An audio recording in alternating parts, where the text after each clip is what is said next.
Mister Oberoi ने भी तान्या की बहुत तारीफ की। यहाँ तक कि मिसेस ओबेरॉय का एटीट्यूड भी तान्या की तरफ अचानक बदल गया था। हालांकि अभी भी उन्हें उससे प्यार से बात करने या उसकी तारीफ करने में हिचक हो रही थी, पर फिर भी वो प्यार से उससे बोले, तान्या तुम्हारा डिजाइन वाकई बहुत इम्प्रेसिव है, बहुत अच्छे। पूरे ओबेरॉय परिवार का तान्या की तरफ नजरिया बदल गया था। वो तान्या के साथ अचानक बहुत अच्छे से बर्ताव कर रहे थे। हालांकि तान्या को इन सबसे कोई फर्क नहीं पड़ रहा था। वो अब भी पहले की तरह एकदम शांत थी और इससे ये साबित हो गया था कि तान्या ने ऐसा ओबेरॉय परिवार का नजरिया बदलने के लिए नहीं किया था। तभी तान्या ने राजवीर ओबेरॉय से कहा, ओबेरॉय सर, मेरे डिजाइन को अच्छे से चेक करवाने के बाद मुझे उम्मीद है कि हमारे बीच जो कॉन्ट्रैक्ट हुआ था आप उस पर जरूर अमल करें। सब लोग इस बात से दंग रह गए। तब उन्हें याद आया कि तान्या का ये सब करने के पीछे एक ही कारण था और वो था आरव की कस्टडी। दादाजी ने उसे वादा किया था क्योंकि उन्होंने सोचा था कि वो ऐसा कभी नहीं कर पाएगी, और अगर उसने कर भी लिया तो उसके पास इन सब से निकलने का एक और तरीका होगा। राजवीर ओबेरॉय अचानक हंसने लगे और बोले, तान्या, अब से तुम मुझे दादाजी बुलाओगे। एक्चुअली आरव को हमसे दूर ले जाने की बजाय तुम ही आदित्य के पास वापस क्यों नहीं आ जाती? मैं तुमसे वादा करता हूँ कि तुम दोनों की शादी के बीच कोई नहीं आएगा। इस बात के लिए मैं तुम्हें वचन देता हूँ। मिसेस ओबेरॉय हैरान हो गई, पर वो जानती थी कि उस वक्त वो कुछ नहीं बोल सकती थी। तान्या ने राजवीर ओबेरॉय की जिंदगी भर की ख्वाहिश पूरी कर दी थी। तान्या के ऐसे हुनर के सामने कोई भी ओबेरॉय उनकी शादी के खिलाफ नहीं हो सकता था। ओबेरॉय परिवार में सिर्फ दादाजी ही सारे डिसीजंस लेते थे, इसलिए अगर कोई दादाजी या उनकी कमजोरी ओबेरॉय मैम के लिए वैसा कुछ कर लेता तो वो पूरे ओबेरॉय परिवार के लिए भगवान की तरह हो जाता। तान्या ने एग्जैक्टली वही किया था। अगर दादाजी ने उन्हें दोबारा शादी करने की इजाजत दे दी थी तो किसी में उसके खिलाफ कुछ बोलने की हिम्मत नहीं थी। और फिर तान्या ने अपनी अहमियत सबके सामने साबित कर दी थी। वो ओबेरॉय परिवार का नाम खुद से जोड़ने के लिए बहुत ही काबिल थी। पर फिर अनु का क्या? मिसेस ओबेरॉय ने मुड़कर अनु की तरफ देखा, पर उसके चेहरे के भाव कुछ समझ नहीं आ रहे थे। फिर मिसेस ओबेरॉय ने अपने बेटे की तरफ देखा और उन्हें एहसास हुआ कि वो बहुत ही प्यार और परवाह से तान्या की तरफ देख रहा था। इस बार उनके बेटे को सच में प्यार हो गया था। मिसेस ओबेरॉय खुद को ये सोचने से नहीं रोक पाई कि शायद उनकी दोबारा से शादी करवा देना बुरा आइडिया नहीं है, अगर वो दिल से यही चाहता है तो। सभी ऐसा सोच रहे थे, खैर लगभग सभी। तान्या ने उन्हें प्यार से मना करते हुए कहा, मेरा फोकस अभी कुछ सालों के लिए आरव को बड़ा करने में है। मुझे इससे ज्यादा किसी भी चीज में कोई दिलचस्पी नहीं है। लेकिन राजवीर ओबेरॉय तान्या को इस बात के लिए मनाने की कोशिश कर ही रहे थे कि तभी आदित्य ने उन्हें रोक दिया। दादाजी इनके फैसले का सम्मान करते हैं। मैं भी चाहता हूँ कि इन्हें कुछ साल आरव को बड़ा करने दिया जाए। ओबेरॉय परिवार से थोड़ी दूर इंडिपेंडेंस शायद उसके लिए अच्छी होगी। और फिर तान्या की काबिलियत तो हम सब अब देख ही चुके हैं। मुझे पूरा यकीन है कि वो आरव का बहुत ही ज्यादा अच्छे से ख्याल रखेगी, इसमें कोई शक की बात नहीं है। आदित्य के तान्या के लिए इतने सपोर्ट को देखकर सभी लोग हैरान हो गए, यहाँ तक कि खुद तान्या भी। उसे बिल्कुल उम्मीद नहीं थी कि वो उसकी इंडिपेंडेंस और उसके उसूल की इतनी इज्जत करेगा। आदित्य को लेकर उसका नजरिया बेहतर हो रहा था। जैसा कि आदित्य ने कहा था, फिर राजवीर ओबेरॉय ने दोबारा शादी करने की कोई बात नहीं की। उनके इस पोते का अपना ही कुछ प्लान था। शायद वो तान्या को बिना ओबेरॉय परिवार के दबाव के दिल से जीतने की कोशिश कर रहा था। इन सब के बावजूद राजवीर ओबेरॉय ये भी जानते थे कि आदित्य इतनी आसानी से वो आरव को नहीं दे सकता। लेकिन जो वो अपनी आंखों से देख रहे थे, उन्हें इतना समझ आ रहा था कि आदित्य तान्या के लिए भी हार नहीं मानने वाला। खैर, जैसे कि बच्चों के ऑलरेडी खुद के प्लान्स हैं, तो मुझे ऐसे बूढ़े को बीच में बोलने की कोई जरूरत नहीं है। फिर राजवीर ओबेरॉय ने आदित्य को घूर कर देखा और फिर तान्या से वादा करते हुए कहा, ठीक है, एक बार हमें तसल्ली हो जाए कि वो आर्टिफिशियल आर्म ठीक से काम कर रहा है, उसके बाद तुम जब चाहो आरव को अपने साथ ले जा सकते हो। वो आदित्य से घूरते हुए मानो उसे आंखों से ये बोल रहे हो कि बेटा, अगर तुमने ये सब ठीक नहीं किया तो मैं तुम्हारी जान ले लूंगा। जब तान्या हॉस्पिटल से निकली तब तक सूरज डूब चुका था। प्रखर उसके पास बैठा उस दिन जो भी हुआ ना, उन सब के बारे में बातें कर रहा था। उसकी बहन ने उस दिन सिर्फ वो आर्टिफिशियल हिम तैयार कर आरवी का सच सबके सामने लाकर उसके मुंह पर तमाचा ही नहीं मारा था, बल्कि ओबेरॉय परिवार का विश्वास और उनकी प्रशंसा भी हासिल कर ली थी। ओबेरॉय परिवार, जो कभी उसे देखने तक को तैयार नहीं था, फाइनली उन्होंने उसे फिर से अपनाने की इच्छा जताई। वो उसे फिर से अपने परिवार का हिस्सा बनाने के लिए उसकी आदित्य से दोबारा शादी करने तक को तैयार थे। किसे पता था कि इतना सब कुछ एक ही दिन में हो जाएगा? प्रखर अब भी उन सब बातों पर विश्वास नहीं कर पा रहा था। प्रखर घर जाते हुए अपनी बहन से बोला, दीदी आज जो भी हुआ मुझे उस पर अभी यकीन नहीं हो रहा। आपने सच में कमाल कर दिया। आपने अपनी काबिलियत से ओबेरॉय परिवार को अपने कदमों में झुका दिया। वो जितना ज्यादा इन सब के बारे में सोच रहा था, उसे उतनी ही ज्यादा खुशी हो रही थी। अब जब फाइनली उन्हें ये समझ आ गया है कि आप कितनी काबिल हैं, तो अब देखते हैं कि किसकी हिम्मत है आपको नीचा दिखाने की। और आपको मनाने से पहले उन्हें आपके लायक बनना होगा। तभी तान्या ने उसे प्यार से जवाब दिया, मैं दोबारा शादी नहीं करूंगी। प्रखर थोड़ा हैरान हो गया, फिर उसने उसकी बात पर हामी भरते हुए कहा, यह अच्छी बात है कि आप दोबारा शादी नहीं करेंगे, पर आपको उससे बेहतर ओबेरॉय से कहीं बेहतर इंसान मिल जाएगा। मैं शादी ही नहीं करूंगी। प्रखर और हैरान हो गया। प्रखर ने हैरान होते हुए उसकी तरफ मुड़कर कहा, क्या दीदी आप शादी कैसे नहीं करोगे? दीदी आपको भी जिंदगी में प्यार की जरूरत है। मैं हमेशा आपको ऐसे अकेले जीते नहीं देख सकता। तभी तान्या ने उससे कहा, मेरे साथ लंदन चलोगे? प्रखर और हैरान हो गया, लंदन? पर क्यों?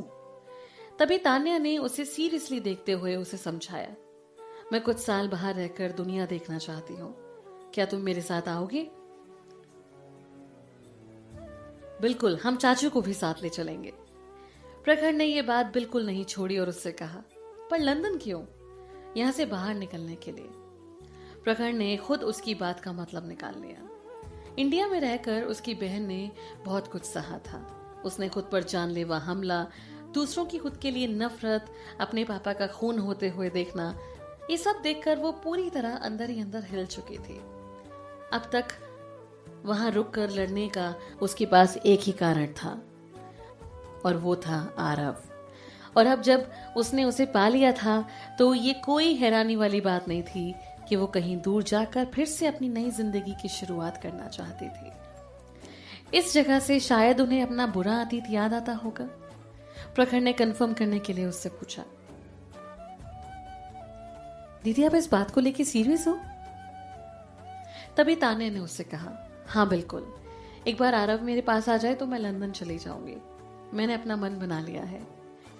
प्रखर ने बिना किसी हिचक के और बिना कोई और सवाल किए उसका ऑफर मान लिया और कहा, ओके दीदी, हम बिल्कुल आपके साथ चलेंगे। तान्या को बहुत खुशी हुई और वो बोली, थैंक यू। तभी प्रखर उसे उदास होकर बोला, दीदी हम एक फैमिली हैं, आप मुझे थैंक यू किस लिए बोल रहे हो? अचानक आपने मुझे एक अजनबी बना दिया। तान्या फाइनली मुस्कुराई, तुमने बिल्कुल सही कहा, हम एक फैमिली हैं। इनफैक्ट मैं तो खुद को बहुत खुशनसीब समझती हूँ कि तुम और चाचू मेरा परिवार हो। पर अफसोस वो उनके साथ ज्यादा दिन तक नहीं रहने वाली थी। अगर मुमकिन होता तो वो अपनी बची कुची जिंदगी अपने परिवार के आसपास ही रहना चाहती थी, लेकिन किस्मत को कुछ और ही मंजूर था। जैसा कि तान्या ने फैसला कर लिया था, तो घर पहुंचते ही उसने जाने की तैयारी शुरू कर दी।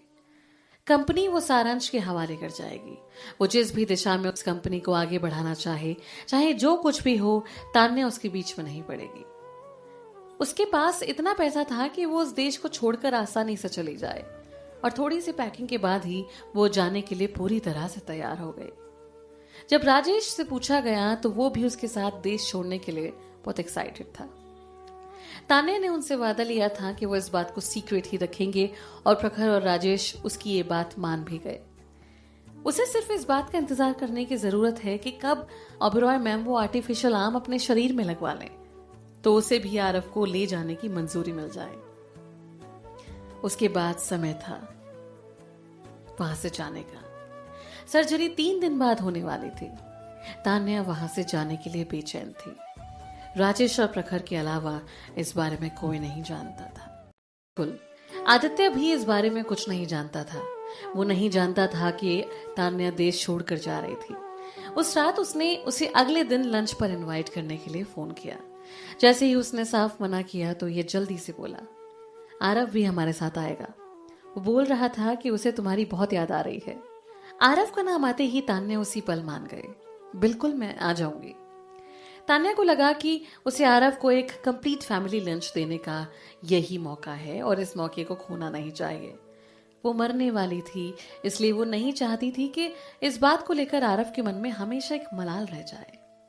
दूसरी तरफ आदित्य को शर्म आ रही थी कि वो अपने बेटे का नाजायज फायदा उठा रहा था, लेकिन तान्या के हाँ कहते ही उसकी वो शर्म जल्दी ही खुशी में बदल गई।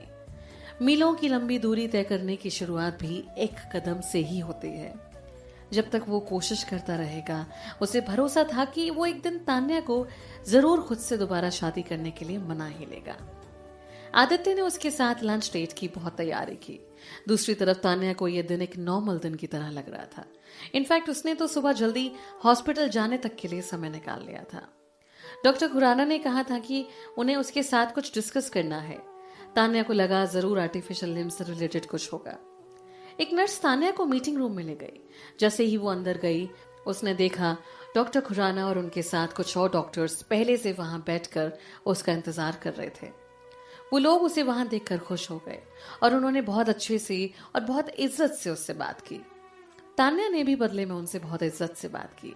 उसने उनके सभी सवालों का सच सच जवाब दिया। जब मीटिंग खत्म हो गई, तभी सभी डॉक्टर्स को ये एहसास हुआ कि जैसा उन्होंने उसके बारे में सुना था, वो उतनी ही काबिल थी। उसे मैथमेटिक्स एक तोहफे के रूप में मिली थी। आखिर आर्टिफिशियल लिम्ब जैसी कॉम्प्लिकेटेड टेक्नोलॉजी के लिए बहुत दिमाग चाहिए था। मीटिंग खत्म होने के बाद डॉक्टर खुराना ने तो उससे लंच के लिए चलने के लिए भी पूछा, पर तान्या ने उन्हें मना करते हुए कहा, मैंने ऑलरेडी लंच प्लान बना लिया है, सॉरी, फिर किसी दिन।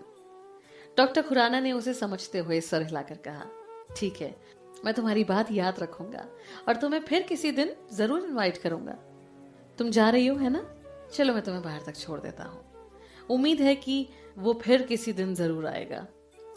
खुराना ने तान्या के साथ एकदम एक जेंटलमैन की तरह व्यवहार किया।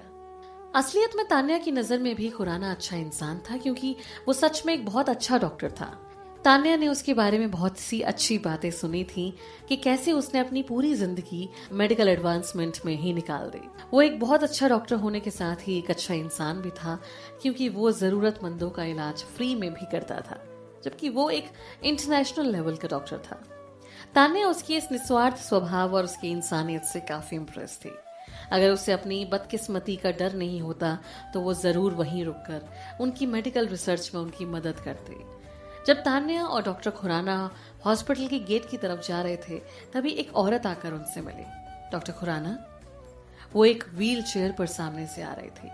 वो अपाहिज औरत बहुत जवान थी, होगी शायद 24-25 साल की। उसमें एक अजीब सी दिलचस्प बात थी।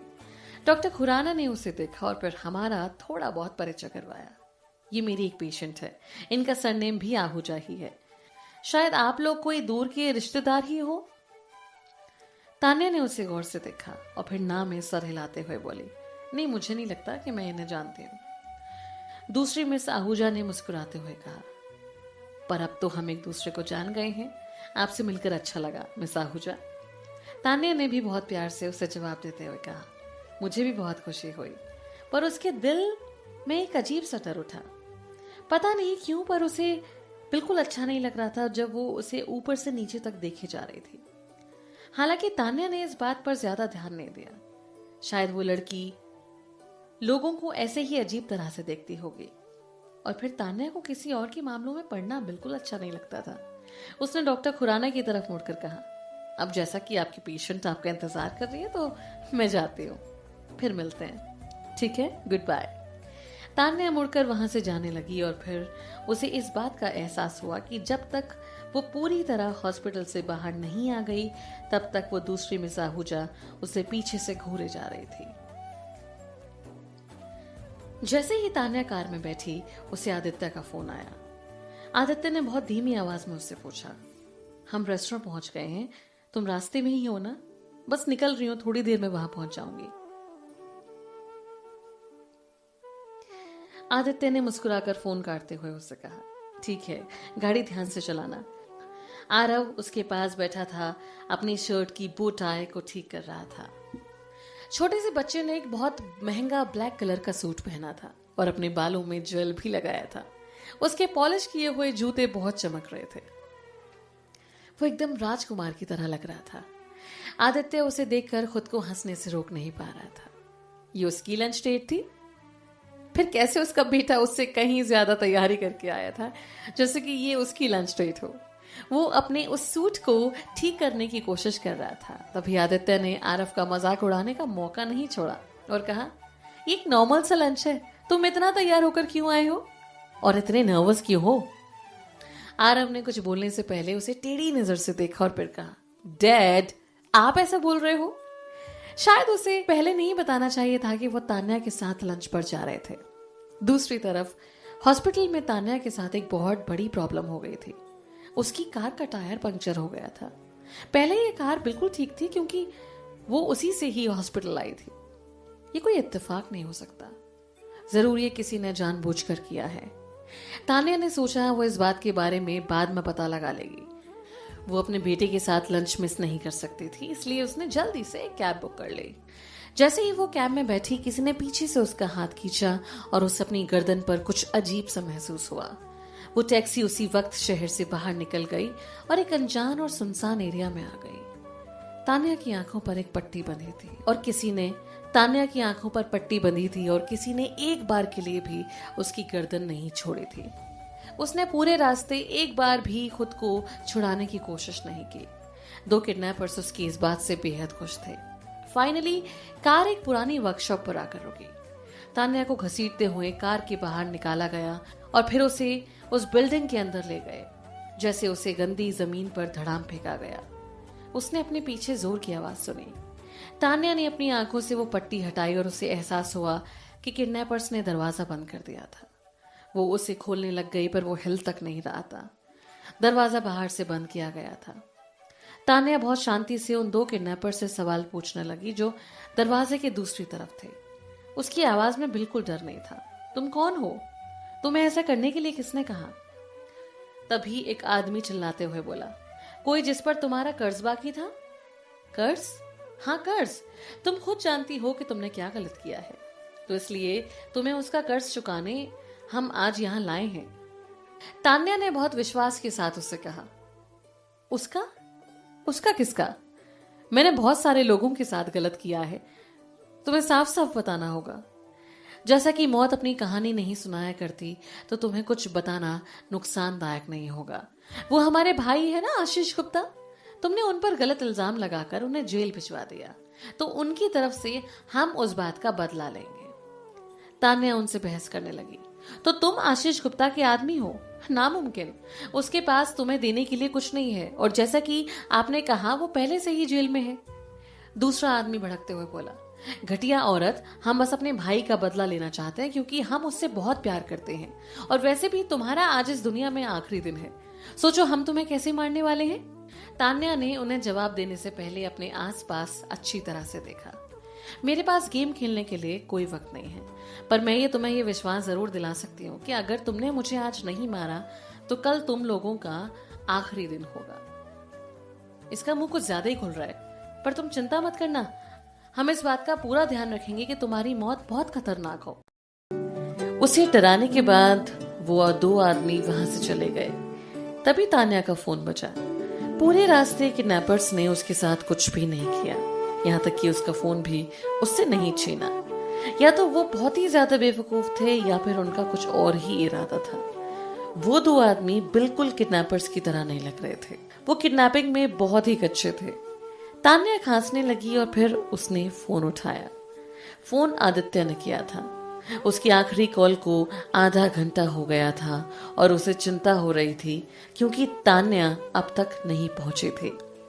आदित्य ने बहुत धीमी आवाज में उससे पूछा, तुम पहुंचने वाली हो?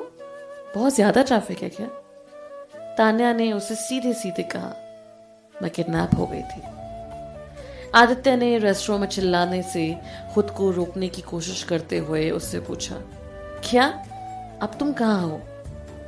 आरव ने उसका रिएक्शन देखा और वो अपनी जगह बहुत डरने लगा। उसकी आंखें आदित्य की वही देख रही थी।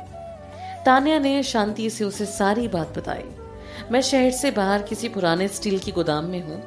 सिटी हॉस्पिटल से लगभग 15 मिनट की दूरी पर है ये जगह। हॉस्पिटल से शुरू कर पश्चिम दिशा में लगभग 10 मिनट ड्राइव करना और फिर तुम्हें आसपास किसी घंटा घर की आवाज सुनाई देगी। उसके बाद 5 मिनट और ड्राइव करके तुम लगभग उस जगह के आसपास आ जाओगे जहां पर मैं हूं। अभी मैं किसी वर्कशॉप में फंसी हूं। अभी के लिए किडनैपर्स चले गए हैं। मेरे हिसाब से वो मुझे मारने का कोई प्लान बना रहे हैं।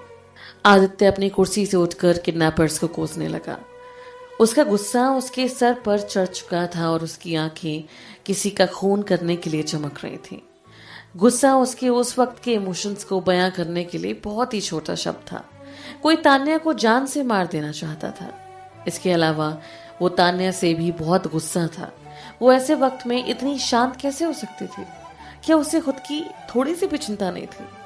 आदित्य रेस्टोरेंट से भागता हुआ निकला। उस पल उसके दिमाग से बिल्कुल ये निकल गया था कि उसका बेटा भी उसके साथ वहां था। किसने तुम्हें किडनैप किया है और उनका क्या इरादा है? उन्हें बोल दो, हम उन्हें कुछ भी देने के लिए तैयार हैं जब तक कि वो तुम्हें कोई नुकसान नहीं पहुंचाते।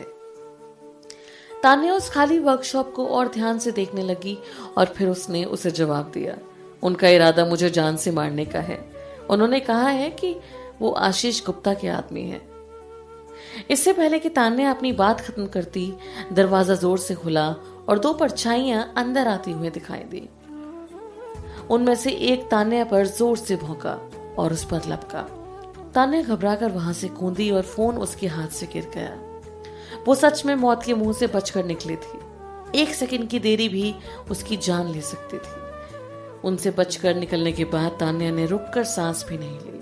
उसने बस भागना शुरू कर दिया। 2 जंगली कुत्ते पागलों की तरह उसका पीछा कर रहे थे।